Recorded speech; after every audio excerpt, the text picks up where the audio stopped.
Hello, everyone. Hope everyone's having a great day. My name's Neil. If you haven't seen any of my videos, I have liver cirrhosis, which there's no cure for. These videos and this channel is devoted to bringing liver awareness. If you're anything like me before I wound up with it, I never really gave two thoughts to the liver. I thought, like most people did, that if you drink for 20, 30 years, you'll ruin your liver and you'll wind up dying from it. Well, I had no idea that there are other reasons that can cause it. And today I want to talk about a couple of the most common symptoms that you get with cirrhosis. The first one is ascites. That's the fluid built up in the stomach or in the legs and other places. And the other one is hepatic encephalopathy, HE for short. That is basically ammonia poisoning in the brain. But I will start with ascites. So ascites is the fluid buildup in the stomach or in the legs or other places. I used to get it in my right lung. My stomach didn't fill up, my right lung did. There was actually talk at one point, they put a chest tube in. I had a chest tube for an entire month because the lung kept filling up and it kept getting infected. So they were talking about, I had one of the top thoracic surgeons in the area when I was hospitalized, and they wanted to go in there and cap a couple of the veins and reroute them into the stomach so it would stop filling the lung and it would fill the stomach instead. Kind of like a Band-Aid, worse of two evils, I guess, or the better of two evils, let's say. But the liver department turned it down. And if you don't know anything about liver departments, they kind of trump everything. When you're in the hospital and they're discussing liver transplants and such, they are the ones, they do a board meeting and they talk about it. And at that time, I wasn't expected to live past 90 days. At that point in time, I was in such bad shape, and I was turned down for a liver transplant because I didn't have anybody willing to take care of me and support system for an entire 6 months at the time. So things have changed. I do have that now, so that's good.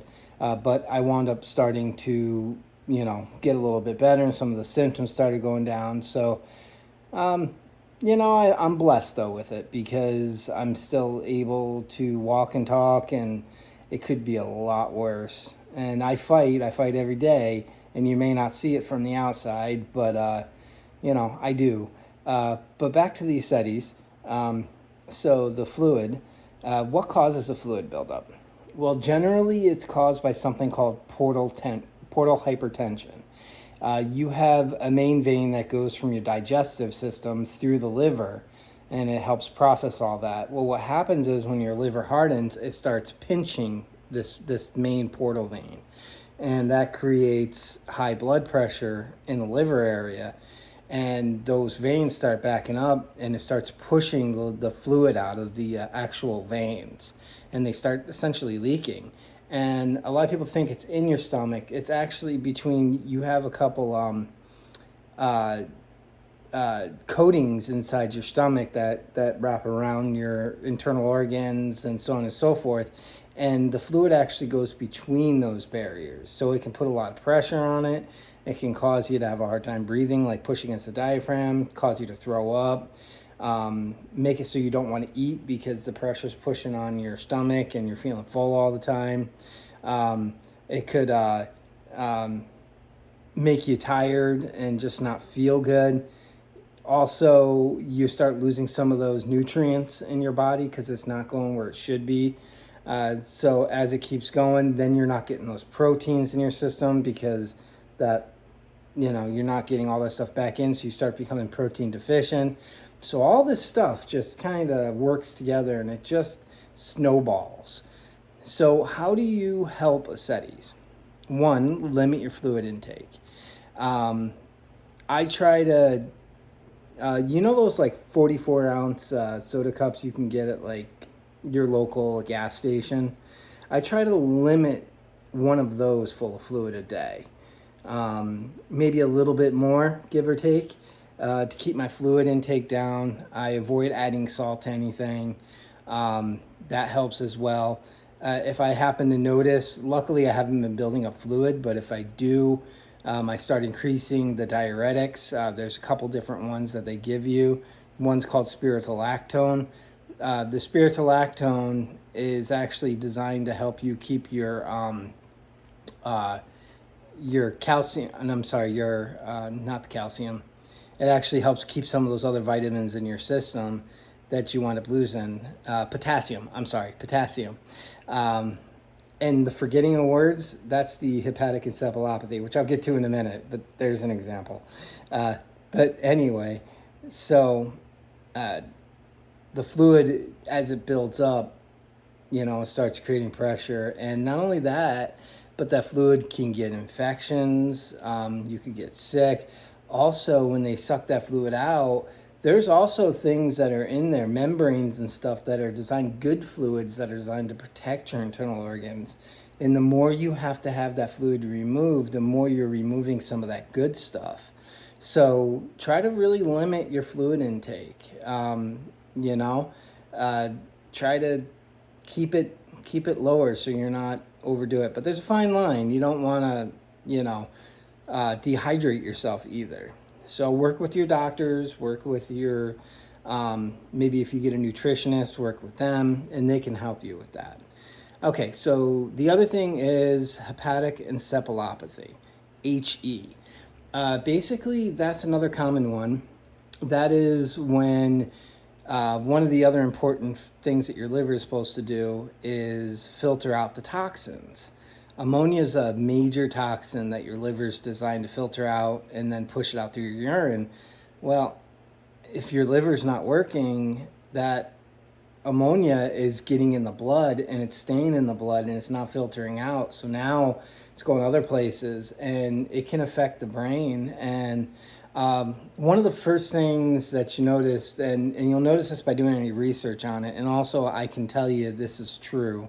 I experience this a lot. When my ammonia starts going up, I stop sleeping. One of the most common things I notice, like I'll be tired, but I can't sleep at all. Like I am completely restless. I'll get restless leg syndrome. I'll start getting, I sometimes get heart palpitations. I'll start getting some of those. But that's me. That's not necessarily everybody. I already have a little pinhole in my heart, and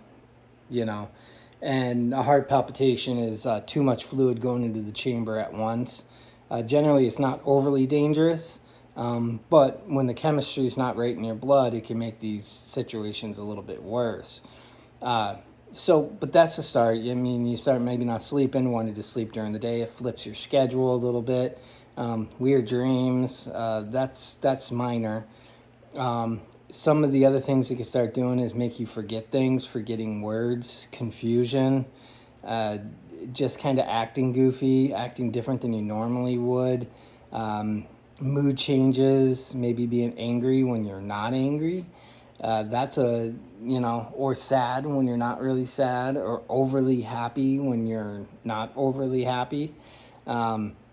These are things that can affect your brain, and then you start acting this way. It can make you, maybe send a goofy text message to somebody that you weren't even thinking right. And there's times I've sent messages or I've mentioned things to somebody and I had no recollection of mentioning those or sending the message. I repeat myself a lot. I'll forget that I told somebody about something. I do that one a lot. So brain fog, that's where, you're hunting for those words. Sometimes words come out jumbled a bit. Like I said, the confusion, all those kind of things. And as it gets worse, it can cause violence in extreme cases. Luckily, that's not as common, but it could. And it's a really funny feeling when you're, especially, like, I'll give you an example. Like, I remember one time, this is just one situation, I was angry for no reason. Like, I remember I was riding down the road. I wasn't driving, I was riding at the time. And every car that went by me, I remember, like, wanting to shout at them. And, I did here and there, road rage and stuff. Um, but it wasn't me. And it's like I'm watching myself. It's like I've got this out of body experience. I know that I'm not angry, but yet I feel angry and I want to act out. But yet, rationally, I know I'm not. It's like somebody else just gets in the driver's seat and just takes control. And it's kind of a scary thing. It really is. Definitely something that's not overly fun. So, but there are medicines for this. There's a couple of them. One is, it's kind of like an antibiotic. It's Xifaxan or rifaximin. That's an extremely expensive medicine. So hopefully you have insurance. If you don't, you can contact the company that makes it. They got discount codes. Also, like the Good RX and things like that can help as well. But that one actually helps protect the brain from, getting poisoned. So it actually helps your brain from being infected by the ammonia. That one's super important. The other one is lactulose. Lactulose is just nasty. That's the only way I can put it. If you haven't had it, and if you're on this channel, you've probably had it at least once. So more than likely, you've dealt with some kind of liver disease or you've had it. Just gross. Anyway, it tastes like a heavy sugar syrup. Like if you were to take just plain old sugar and melt it down and make a liquid out of it and nothing but sugar, that's what it tastes like. And it's extremely thick. Like syrup that you'd put on a pancake. It's like that, and it's probably as sticky as that. But what happens is you drink that, full body shiver every time. But anyway, that goes in the system and it bonds with the ammonia particles and it holds on to them so that it flushes it out, so that it actually goes out of your system. So it's basically doing the job that your liver is supposed to do, and it helps remove those things. It's also a laxative. So the more you take, the worse it is. So it's probably the worst laxative you could ever possibly think of. Not that taking laxatives is fun anyway, but definitely not fun. So, but anyway, this is a quick video on those couple things. If you have any questions, feel free to ask. And I'll try to get back to him as soon as possible. I want to thank everybody that's followed me. It's been a blessing. I never thought I'd hit 1,400 followers, and here I am. Thank you so much for that. Please like and share this video, or follow. Please subscribe for more videos. Also, I want to thank anybody who's donated to my GoFundMe page. It's been a huge blessing. Thank you so much. Even these $10, $20 donations have made such a difference. Living on disability is not easy, especially when you're paying all your bills and there's just nothing left over. It's difficult, and those little helps and stuff like that GoFundMe has been a huge blessing. So if it wasn't for that, I wouldn't have been able to eat a couple days. So thank you so much for everybody's care, and I hope you stay blessed and have a wonderful, great day, and stay healthy. Take care now.